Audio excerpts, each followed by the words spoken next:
Christmas dinner turned into betrayal when my son shouted, "You're worthless!" His wife smirked as they bragged about taking my $600,000 home and wiping out my $300,000 account. 40 years of sacrifice meant nothing to them. I walked away humiliated, but inside I made a vow. They thought the story was over. What happened when I picked up the phone will haunt them forever. Before we continue, please subscribe to the channel and tell us where you're listening from in the comments. I sat in my living room, the same room where I had celebrated Christmas mornings for more than 40 years, and I felt like a stranger in my own house. The silence of the evening pressed against me, only broken by the faint ticking of the old clock on the wall. My eyes drifted to the wedding photograph of Margaret and me, framed neatly above the fireplace. Her smile was radiant in that picture, her eyes full of hope for the life we were about to build together. That photograph had been my anchor for years, through storms and joys, but tonight it seemed to stare back at me with a painful question. How had everything come to this? I thought back to the sacrifices I had made for Eric, my only son. When he wanted to attend college, I worked double shifts for years. I remember counting out every paycheck, scraping together tuition fees, and writing that $60,000 check with pride. It was money I could have used to repair the roof or to take Margaret on the vacation she had always dreamed of. But I told myself that giving Eric a future was more important than any personal comfort. Later, when he graduated and said he needed a car to commute to work, I took out a loan and bought him one for $25,000. I can still see the joy on his face when he first got behind the wheel, how he hugged me and said, "Dad, you're the best." Those words had carried me for years, making every sacrifice worth it. And now all of that felt like dust. My son had looked me in the eye and told me I was no longer family. He and Melissa had laughed as they planned to take the very house I had built with my own hands. I stared at the wooden floor beneath me, every plank a reminder of the hours I had spent laying it down one by one after work, my knees aching, my back screaming in pain, but my heart proud. The bricks in the fireplace, the staircase I had polished so many times, the beams I had painted myself, all of it was mine, built not just with money, but with sweat and love. And now they wanted to sell it off like it was just another asset on a balance sheet. This house was more than wood and nails. It was the cradle of our family. It was where Eric had taken his first steps, where Margaret and I had decorated Christmas trees, where we had cried and laughed and held each other when life was hard. To Eric and Melissa, it was simply a $600,000 property to be liquidated for business expansion with Richard Hayes, Melissa's wealthy father. To me, it was sacred ground, every corner telling a story, every crack in the wall holding a memory. The thought of them erasing it, erasing me, filled me with an anger I could barely contain. But what cut me the deepest wasn't just their greed. It was the transformation of my son. There was a time when Eric looked at me with pride. I remember him showing his friends the toolbox I gave him one Christmas. "My dad builds everything," he had said with a grin. He once admired the calluses on my hands, proof that I worked hard and never gave up. He would follow me around the yard, hammer in hand, pretending to be just like me. I thought those were the seeds of respect, of gratitude, of love. Yet after marrying Melissa and getting swept into her father's glamorous world of wealth and influence, everything changed. Eric stopped bringing his friends over, stopped asking me for advice, and stopped even acknowledging the life we had built together. He began to see my modest home as embarrassing, my hard work as a weakness, my sacrifices as irrelevant. The boy who once bragged about his working-class father had become a man ashamed of me, ashamed of the very foundation that had lifted him. Melissa was not innocent in this transformation. Her influence was clear, subtle at first, and then blatant. She would make remarks about how small my house was compared to her parents' mansion, or how outdated my car looked next to Richard's luxury vehicles. And one evening, when she thought I wasn't listening, I heard her say that it would be better to put me in a nursing home, sell this house, and use the money to help Eric expand his career. $600,000. That was the figure she used, as if she were talking about a stock or a business deal, not the home that held my life's memories. Hearing that felt like a knife twisting in my chest. It wasn't just rejection, it was exile. For days after, I walked around in a fog, like an old man already halfway gone.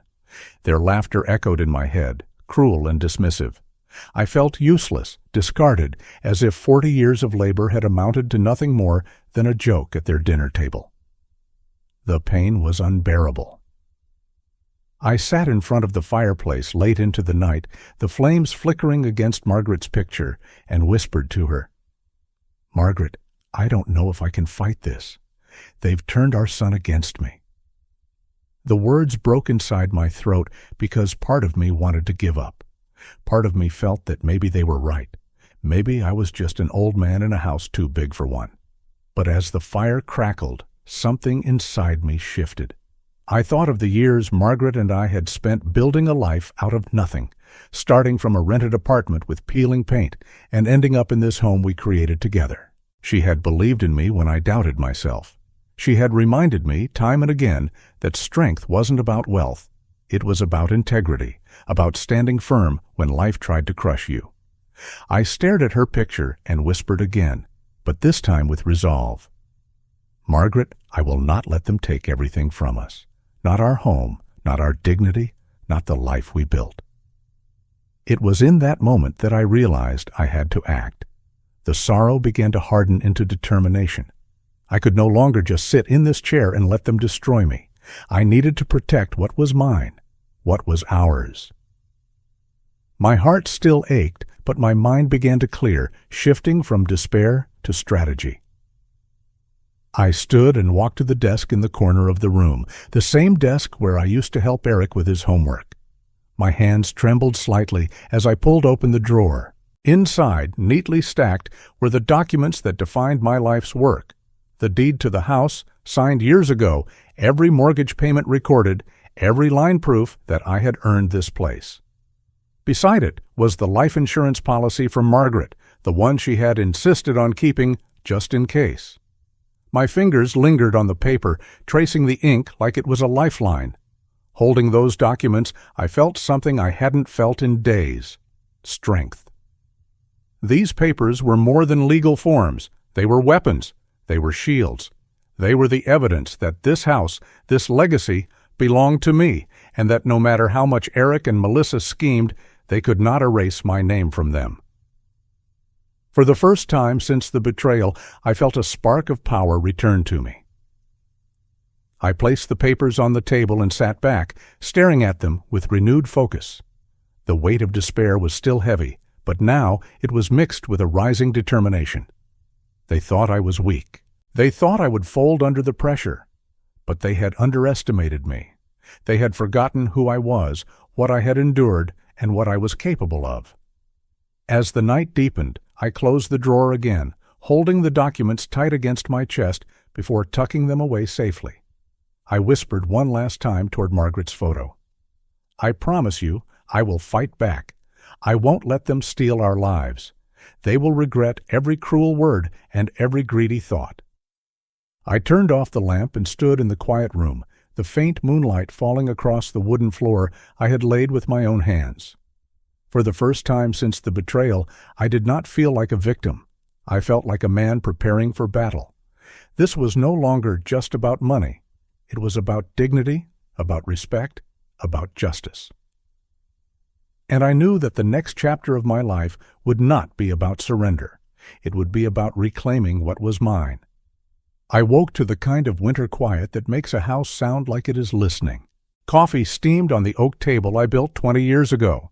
In front of me lay the deed to my home and Margaret's life insurance policy, edges squared, corners lined up. Last night I told her picture I would fight. Morning meant I had to prove it, with phone calls, case numbers, and paper that holds. I dialed First Mountain Bank. After the usual menu and the security questions, I asked if any loans had been opened, using my property as collateral. The agent put me on hold. When she came back, her voice had that slow, careful wait you hear when something is wrong. A home equity line for $250,000 was pending, secured by my address, with 2 applicants listed. My name was one, my son's name was the other. I asked to see the file. Fraud Prevention sent a secure link. I opened my old laptop and typed the code twice because my fingers shook. There it was. Neat boxes, tidy numbers, a signature that tried to be mine. Whoever wrote it had practiced. The middle initial did not belong to me. The loop on the last letter curled like a flourish I never use. The lie sat on the page like a thumbprint. I told the agent I didn't sign it. He recorded my statement, gave me a case number, and froze the application. He said the request had been marked urgent because the co-applicant reported the funds were needed for a remodel tied to a business opportunity with a partner. He asked if I knew a Richard Hayes. I said I did. He is Melissa's father, wealthy and connected. The line clicked as he typed. He described how to file an affidavit. He asked for a copy of my ID. He said I would receive a packet by courier and an email with a checklist.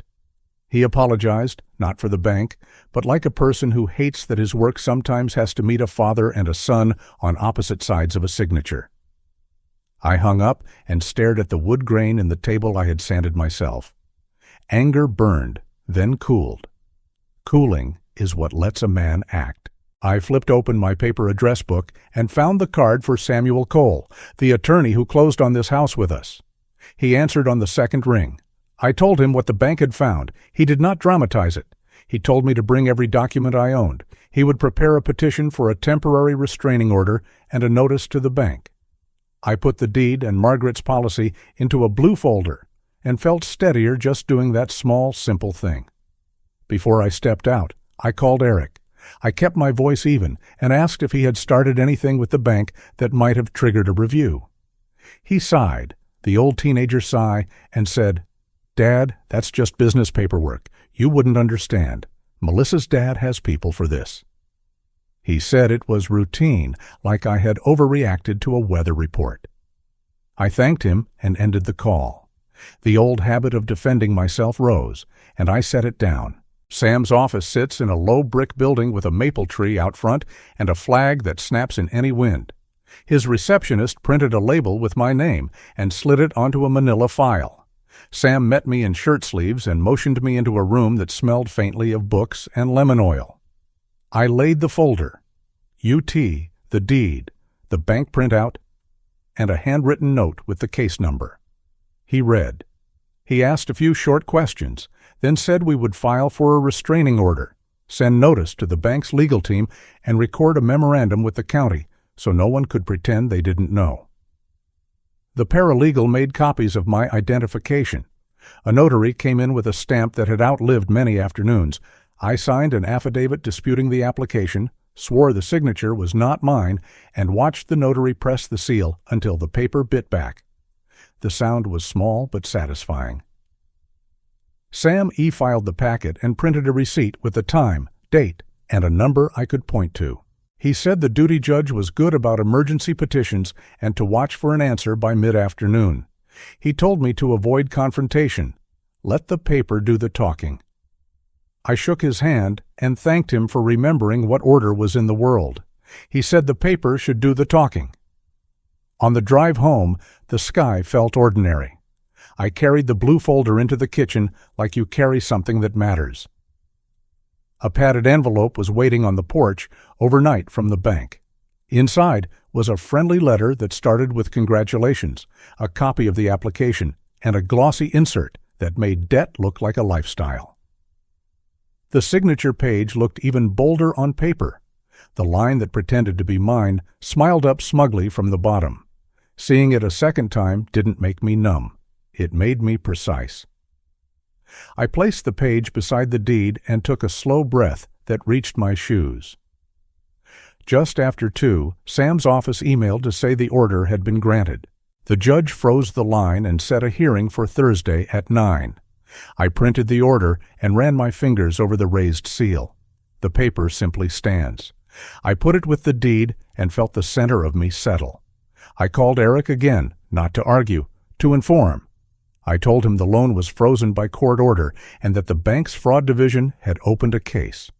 I said any further discussion should run through counsel. He gave a soft laugh and told me I was making a mess of something simple. He said again that Richard would smooth it out. I told him I was done talking for today. I set the phone down. The house was quiet enough that I could hear the heater tick, then hum.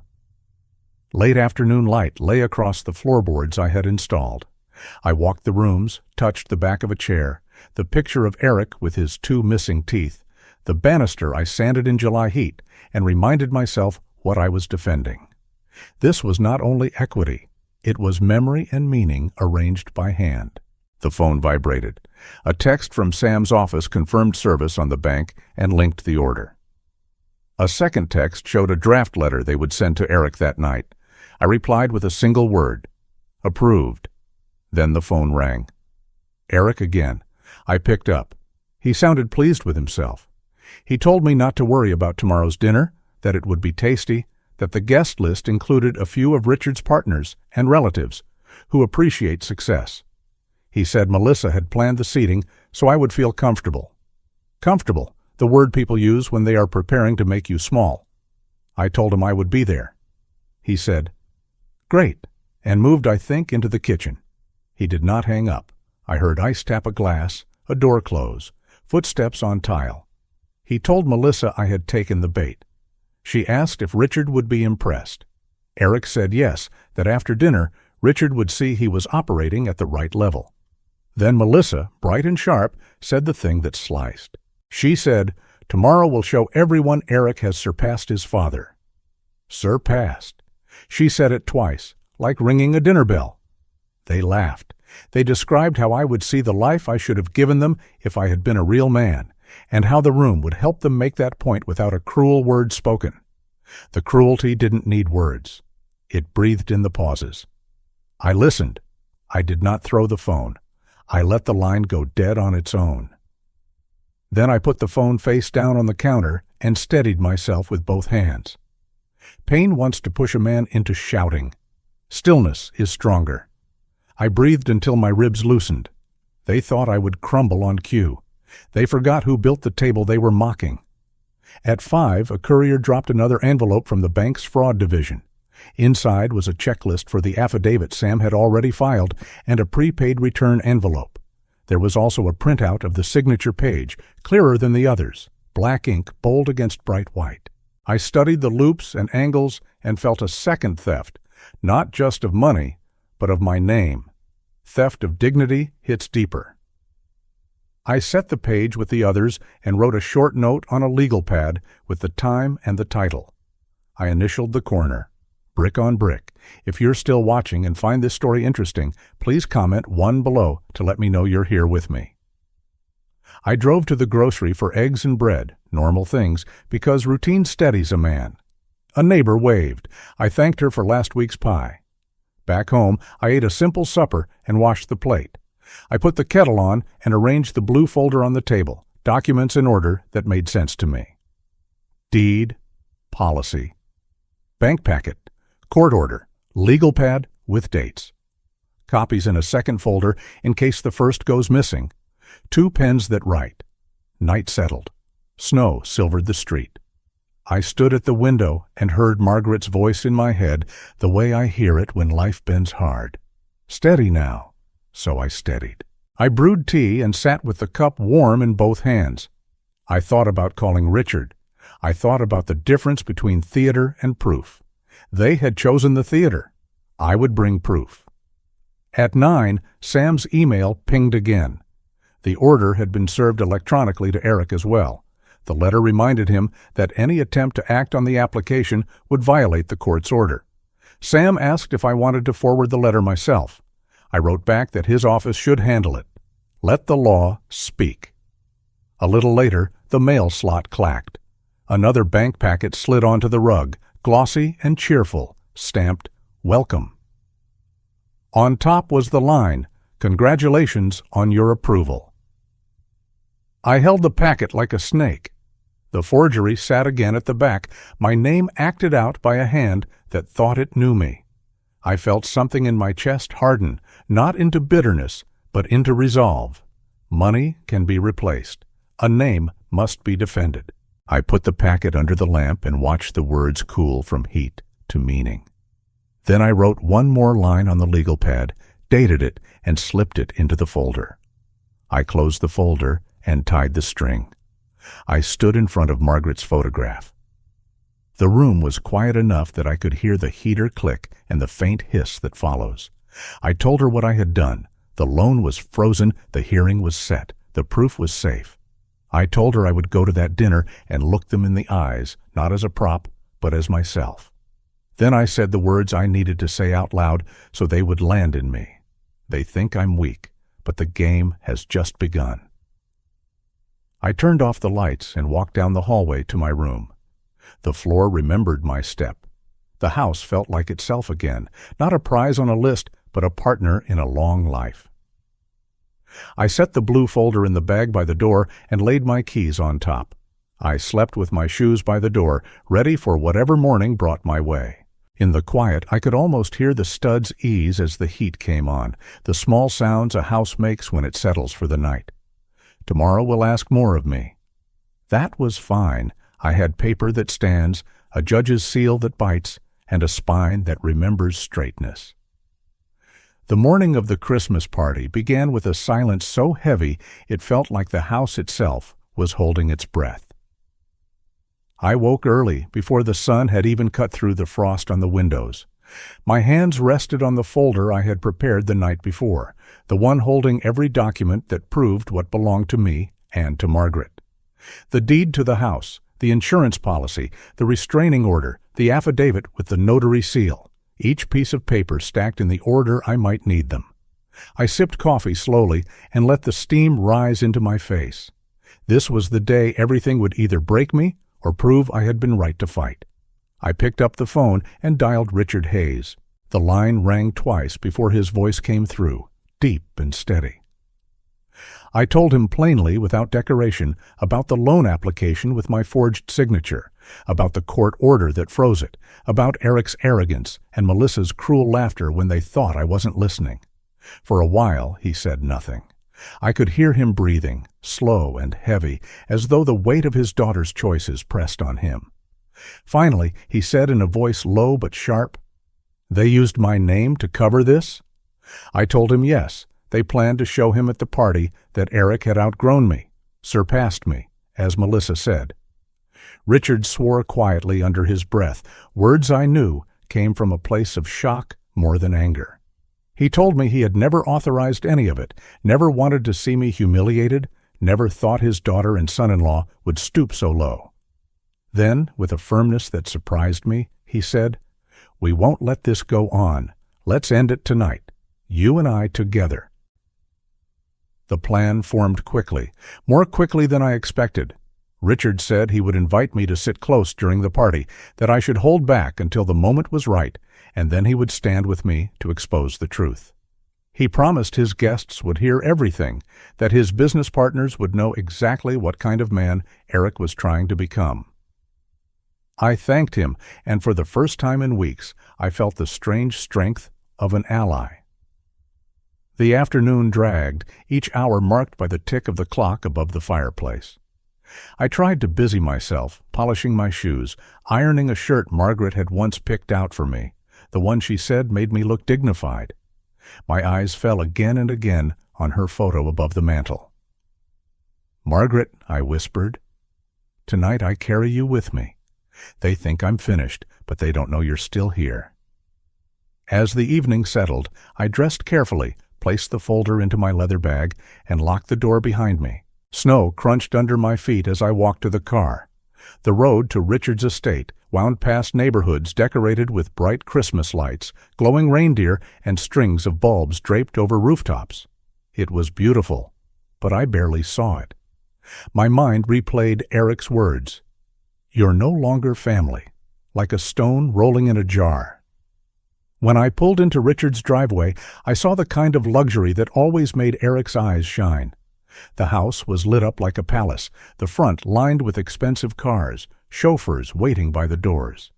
Guests walked up the steps in fur coats and tailored suits, laughter spilling into the cold night air. I tightened my grip on the folder and walked forward. At the entrance, a server in a crisp uniform took my coat. I caught sight of Eric and Melissa across the grand foyer. Melissa's gown shimmered under the chandelier. Eric's tie gleamed with a newness I had paid for in the past.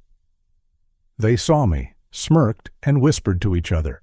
Melissa's laugh carried, sharp and cruel, as though she had already won. Before the dinner began, an attendant handed me a small envelope with my name written on it. My stomach tightened as I opened it. Inside was a photograph of me, head bowed, walking away from my own home a few days earlier. Across it, written in bold black ink, were the words, "Outsider, forever." My breath caught. The cruelty of it made my hands tremble. They wanted to strip away not just my house, but my very place in the world. For a moment, I almost faltered. Then I folded the photo neatly, placed it into my folder with the documents, and steadied myself. They thought humiliation would crush me. Instead, it gave me steel. The dining room sparkled with crystal glasses, polished silverware, and long tables draped in red and gold cloth. The hum of conversation rose like music.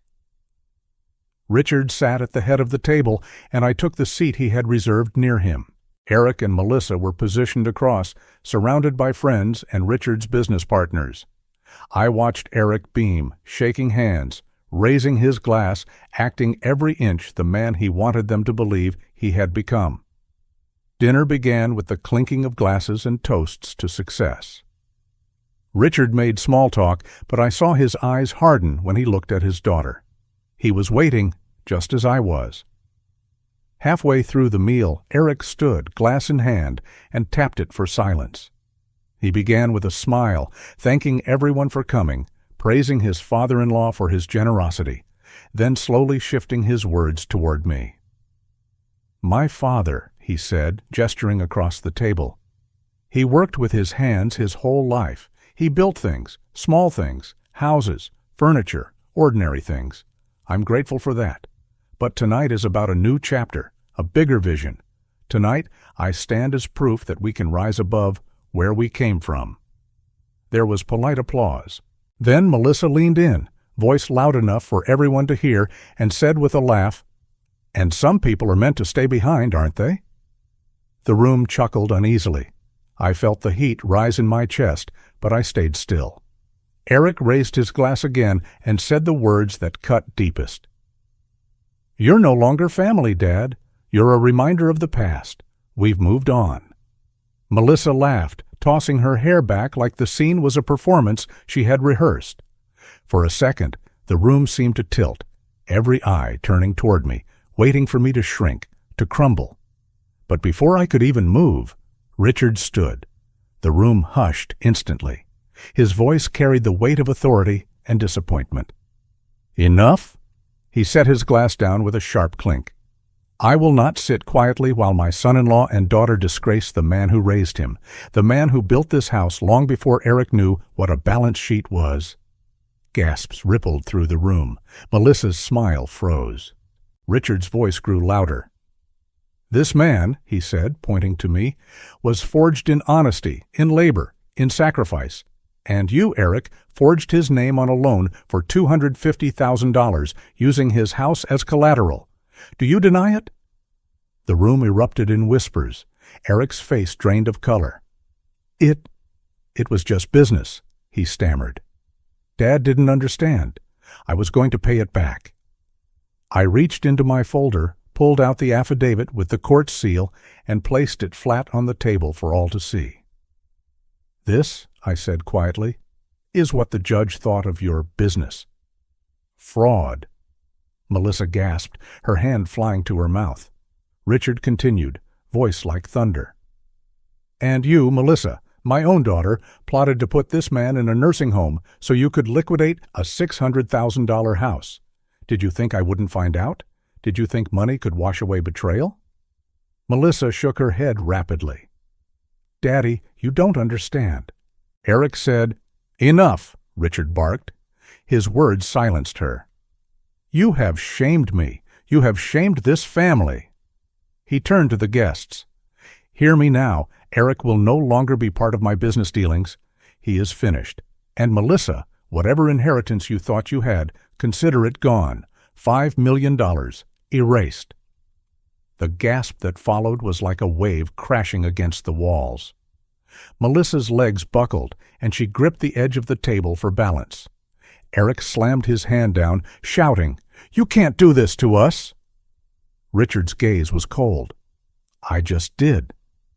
The room fell into murmurs as guests exchanged glances. Some shook their heads, others rose quietly, unwilling to be associated with the disgrace. I sat still, hands folded, watching my son and his wife unravel. Eric's voice cracked as he tried to explain, his words tumoring into nonsense. "I only wanted, we were trying. Dad was—" His voice broke completely.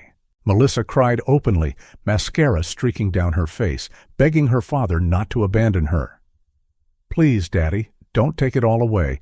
We were only trying to build something bigger." Richard shook his head. "Bigger at the cost of dignity is not bigger. It is rotten." I sat in silence, not triumphant, but steady. My heart hurt, but I knew justice had landed. The words I had whispered to Margaret returned to me. "They think I'm weak, but the game has just begun. Tonight, the game ended." If you're still watching and find this story interesting, please comment too below to let me know you're here with me. As the guests began to file out, many came to me, shaking my hand, patting my shoulder, offering words like, "You deserved better," and "You stood tall tonight." Each one felt like a small stone laid back into the foundation Eric had tried to tear apart. Eric and Melissa remained at the table, broken figures in their fine clothes, the glow of wealth and pride stripped away. Their voices were low, desperate, as they argued with each other, each blaming the other for what had happened. Melissa hissed through tears that Eric had promised her power, that he had dragged her into ruin. Eric snapped that she had pushed him, that her greed had set the fire, but the truth was laid bare for everyone to see. When the last guest left, Richard turned to me. His voice softened. "I'm sorry, Norman. Sorry for what my daughter has done. But tonight, you reminded us all what strength really looks like."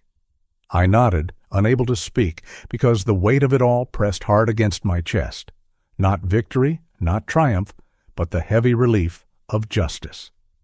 I left the house quietly, snow crunching beneath my shoes, the night air sharp in my lungs. In my bag, the folder felt lighter. I looked up at the stars and whispered to Margaret, "It's done." They thought they could erase me, but tonight the truth stood taller than lies.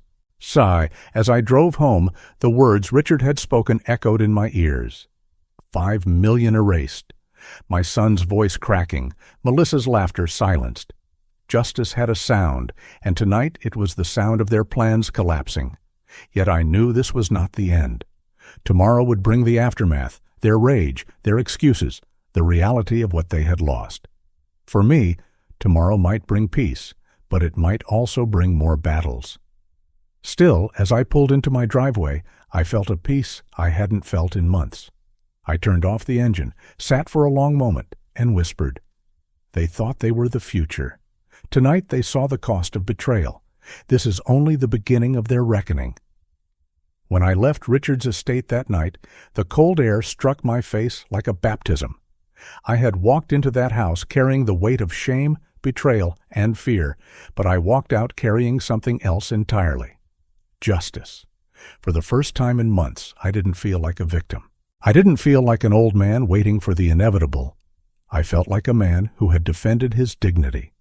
The folder in my bag was still heavy with papers, but in my heart it felt lighter than it ever had.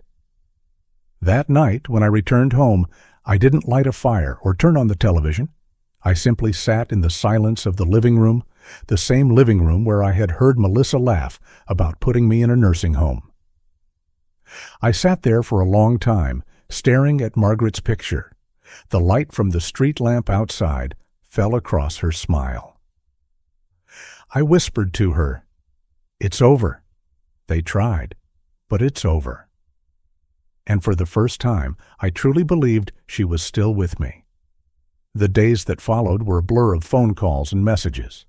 Some came from guests who had been at the party, People I barely knew but who wanted me to know they admired what I had done.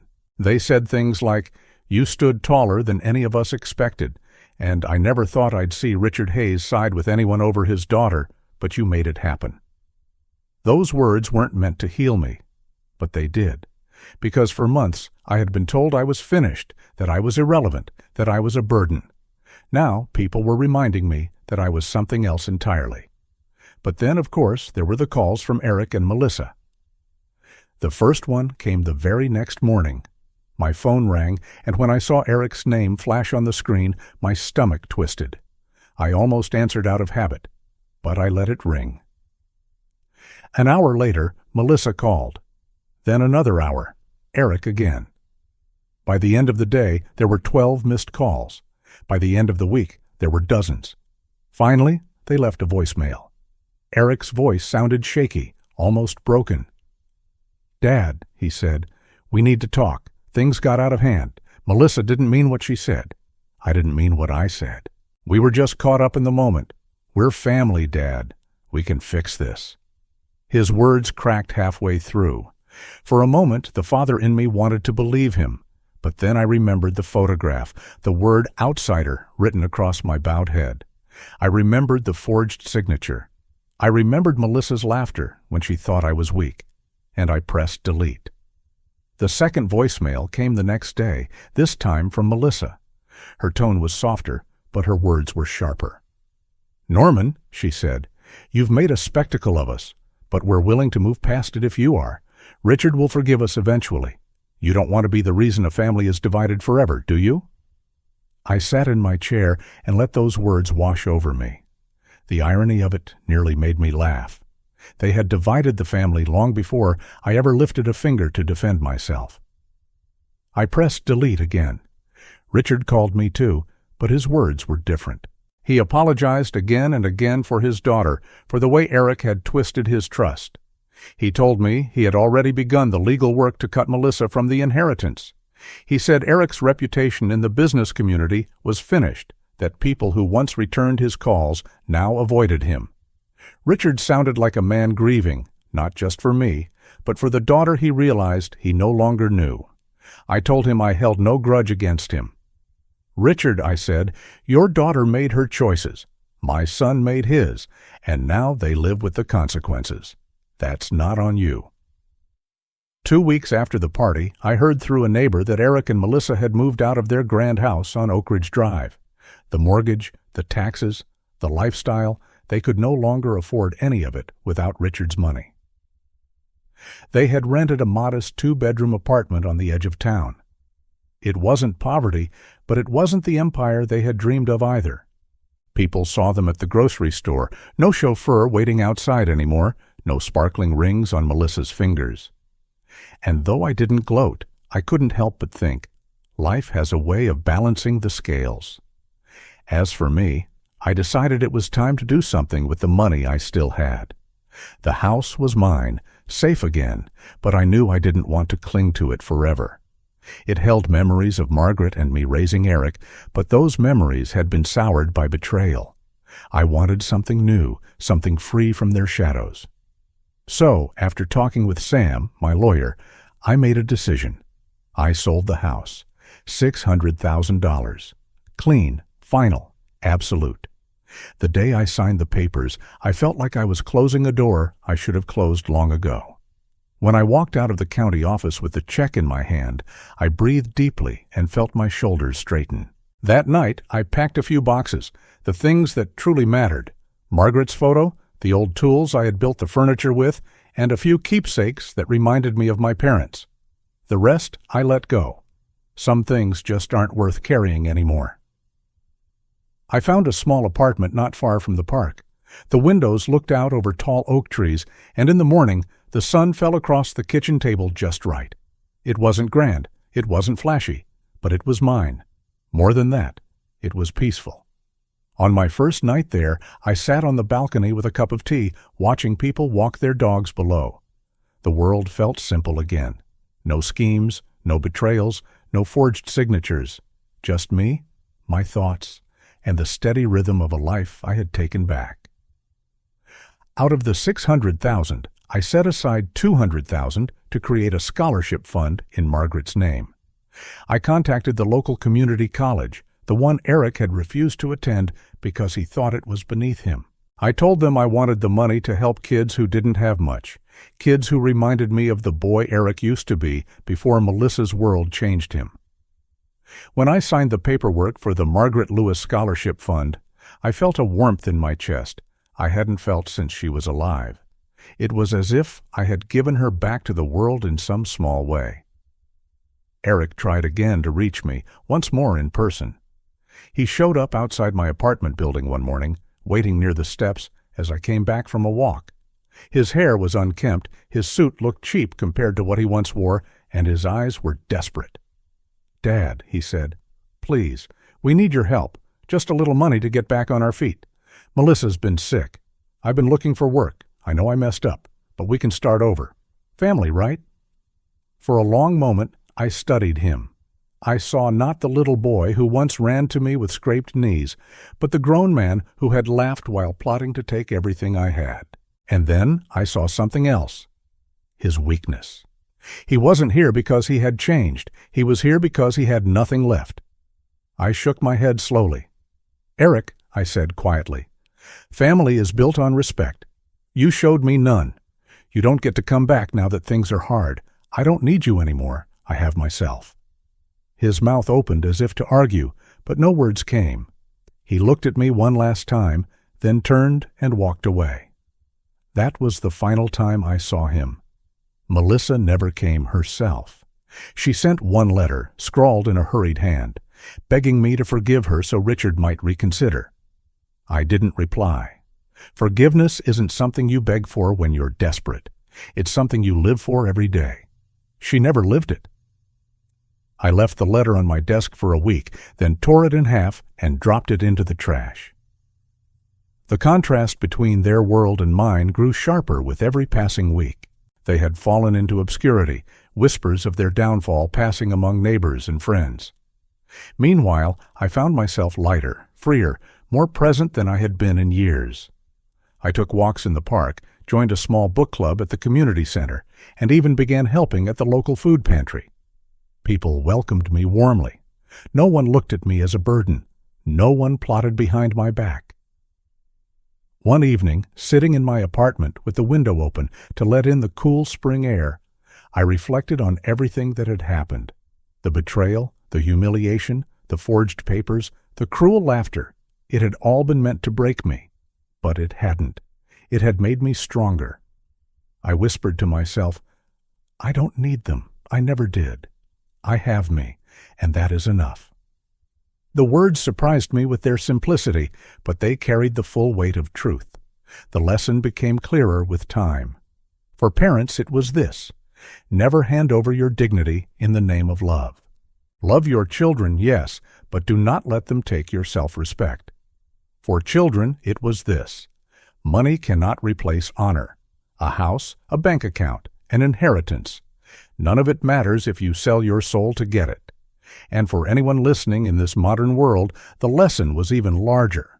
Character is the only inheritance that never loses value. Everything else can be stolen, forged, or squandered. But character remains. I knew Eric and Melissa would go on living their lives, smaller lives than they had imagined, lives shadowed by choices they couldn't undo. But I also knew those lives were no longer mine to worry about. They had chosen betrayal. I had chosen freedom. Sometimes, in the quiet of my apartment, the phone would ring. Sometimes the caller ID showed Eric's name. Sometimes it showed unknown. I never answered. Each time I reminded myself of that word on the photograph: outsider. Forever. They had written it to wound me. Instead, it became the wall I built to keep myself safe. I was their outsider, yes, but I was my own man, whole and free. On the day I signed the final paperwork for the scholarship fund, I walked out of the office and into the bright sun. I thought of Margaret. I thought of the kids who would one day sit in classrooms because of her name. I thought of the dignity I had preserved. My heart felt light. That evening, I invited a few neighbors over for dinner in my apartment. We didn't sit around crystal glasses or chandeliers. We sat around a wooden table I had built myself years ago, plates filled with roast chicken and potatoes, glasses filled with simple red wine. We laughed, we shared stories, and I felt something I hadn't felt in a very long time: belonging. True belonging, not forced by blood, but built on respect. As the evening wound down, I stepped onto my balcony. The park below was lit by lampposts, couples walking hand in hand, and children playing late. I breathed in the night air and whispered, "This is enough. This is peace." In that moment, I knew my story wasn't ending. It was beginning again. Tomorrow, I will meet with the community center about volunteering more. Next week, I will attend a lecture at the library. And maybe, just maybe, I would find a new circle of friends who would become something like family. Not by blood, but by choice. For now, though, I simply stood there, the cool breeze on my face, the city alive below, and the certainty in my heart that I had won, not by defeating them, but by refusing to let them define me. And so, as Chapter 5 of my life closed, I stepped quietly but firmly into Chapter 6, where the past no longer chained me, where the future was mine to write. The first morning I woke up in my new apartment, I sat quietly at the kitchen table, letting the sunlight spill through the thin white curtains. The space was smaller than the house I had left behind, smaller than the rooms where Margaret and I once raised our son, but it felt warm, it felt safe, and most of all, it felt mine. The apartment had cost me $220,000, nothing extravagant by any means, but every corner of it belonged to me without question. No forged signatures, no hidden schemes, no laughter behind closed doors. Just me, a pot of coffee, and the freedom to breathe without waiting for betrayal to land on my doorstep. I had placed Margaret's photograph on the little oak table by the window, the same table I had built with my own hands years ago. Each time I sat down to drink my coffee, her smile greeted me. I whispered to her that first morning, "We're home now, not the old home, but a place that's ours again." The quietness answered me, but it was a quietness filled with peace, not loneliness. Each day began to take on a rhythm. I would wake early, lace up my walking shoes, and stroll through the park just across the street. The oaks and maples were alive with birds, their calls ringing out like tiny trumpets announcing a new life for me. Sometimes I watched the children playing, their laughter untainted, their joy still pure. And as I walked, I felt the weight slide further and further off my shoulders. For years I had carried the burden of family expectations, of being a father who gave and gave, only to be mocked when I had nothing left they wanted. Now I walked lighter. Every step reminded me that I had survived, and more than survived. I had chosen myself. If you're still watching and find this story interesting, please comment 3 below to let me know you're here with me. In the afternoons, I began to frequent a small coffee shop at the corner of Maple Avenue. The barista, a young woman named Laura, learned my order after a week. "Medium black, no sugar, right?" she would say with a smile. I would nod, and we'd exchange a few words about the weather or the people walking past the shop window. It was nothing grand, but it was a connection. Real, simple connection, not poisoned by greed or manipulation. Those small conversations felt more honest than all the years of hollow words I had endured at family dinners where Melissa draped herself in jewelry bought with Richard's money, where Eric pretended to admire me while quietly planning my removal. I soon joined the community group that met every Wednesday evening at the center near the park. It was a gathering of people my age and older, many widows and widowers, some retired veterans, some former teachers, a few people who had stories not so different from mine. We would share meals, talk about our days, and sometimes plan little projects for the community. It was there that I found myself signing up to volunteer at the local food pantry. I set aside a portion of the money Margaret had left and used it to help stock shelves, buy coats for children in the winter, and even pay off a few overdue utility bills for struggling families. It was strange, almost ironic, that I had spent years being used by my own flesh and blood, and yet I felt more purpose and more joy giving to strangers. But maybe that was the point. Sometimes strangers are kinder than family. News of Eric and Melissa filtered in from time to time. I didn't seek it out, but life in a town like ours has a way of carrying whispers. I heard they had moved into a modest 2-bedroom apartment near the highway. The rent was cheap, the walls thin, and the neighbors not the kind of people they were used to impressing. Eric, once the proud man who boasted of deals and partnerships, was now struggling to find steady work. Richard had cut him out completely. Melissa, I was told, no longer showed her face at the upscale clubs where she once bragged about her father's fortune. Their so-called friends had vanished, proving once more that wealth attracts crowds, but character keeps them. Without money, without status, they had nothing left. One afternoon, as I returned from the pantry, I found a letter slipped under my apartment door. The handwriting was shaky, hurried, and instantly recognizable. It was Eric's. My heart stilled for a moment as I picked it up. For a second, I thought about not opening it, but curiosity and that old stubborn love of a parent made me tear it open. Inside, the words spilled across the page in uneven lines. He wrote of regret, of shame, of nights when he couldn't sleep. He admitted he had betrayed me, admitted that Melissa had pushed him, but that he had chosen to follow her, and admitted he had been blinded by greed and pride. He asked for forgiveness. I sat at the table for a long time, staring at those words. My hands trembled slightly, not from anger, but from the deep ache of memory. For a brief moment, I pictured the boy he once was, the boy with scraped knees who came running into my arms, the boy who once told his friends, "My dad built this house with his own hands." But then the picture shifted, and I saw the man who laughed as he forged my name, the man who called me an outsider, the man who plotted to strip me of every last shred of dignity. And just like that, the decision became clear. I folded the letter carefully and placed it in the bottom drawer of my desk. I did not tear it up.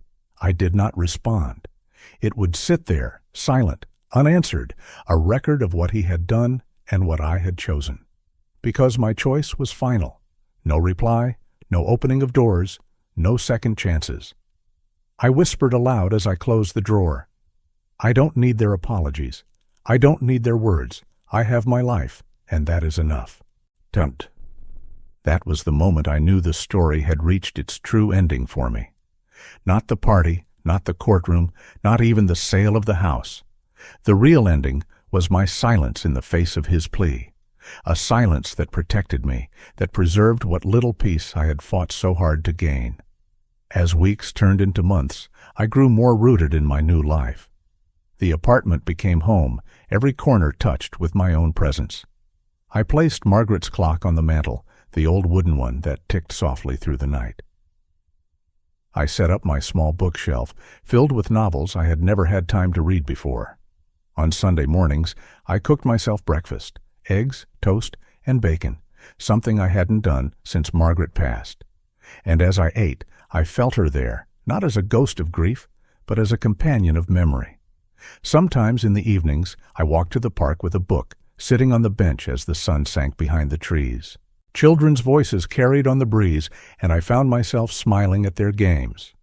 That smile was proof of survival, proof that even after betrayal, after humiliation, after being branded an outsider, I could still find joy in the simple, unremarkable moments.